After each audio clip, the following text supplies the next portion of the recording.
500 years ago, there were people on both sides of the Atlantic Ocean, but neither knew about the other.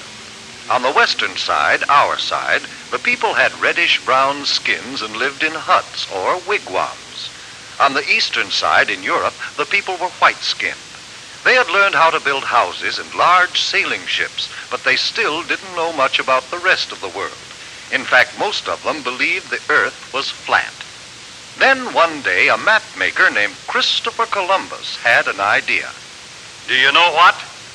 I think the world isn't flat at all. I think it's round like a ball. Did you hear what he said? Did you hear what he said? He said that the world is round. Oh, He's crazy. mad. I think the world isn't flat at all. I think it's round like a ball. The world's as flat as the brim of your hat, and that is very plain. I know that I'm right. Oh, I know that I'm right when I say that the world is round. Oh, I'm right. I'm right. My thinking is sound, and I'll prove the world's round. It won't take very long. But it did take long, 7 long years, before Columbus could convince a king or a queen to let him try out his idea. Then Queen Isabella of Spain agreed to supply the ships and men for his trip. I will discover a shortcut to India and bring back some of the great wealth I find there. And I can do it, for I know the world is round. And instead of going east to India, I shall sail west and reach India around the other way.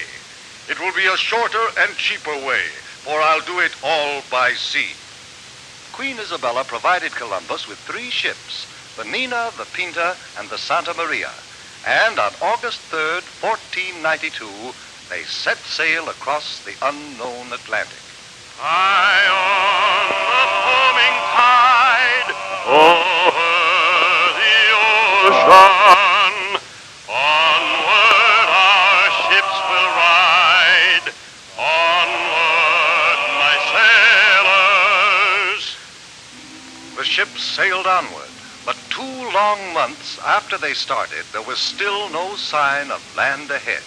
Turn back, Columbus. Turn back, Columbus. We'll not turn back until we find India. Onward, men! By October 10th, the sailors and the crew were ready to take matters into their own hands. If Columbus won't do as we ask, we'll put him in chains. And we'll turn the ships around ourselves. Wait! Have you heard? One of our men has just seen a branch in the ocean. What of it? It had fresh berries on it. That means we're near land. Hooray! 2 days later, the ships reached land, and Columbus and his crew saw the people with reddish-brown skins who lived there. Oh, I think it is rather surprising that they should have reddish-brown skins. But now since we have landed in India, then these people must be Indians. We'll call this part of India San Salvador, and I take possession of it in the name of the King and Queen of Spain. The people Columbus called Indians were very friendly, and they gave Columbus and his men many gifts, but not the rich jewels and gold for which they had come. For Columbus really wasn't in India at all. He was on one of the islands off the coast of America. But because of Columbus's mistake, the natives of America have been called Indians ever since. Columbus visited other islands near San Salvador, looking for the great wealth of India. And then he and some of his men returned to Spain. Hooray for Admiral Christopher Columbus!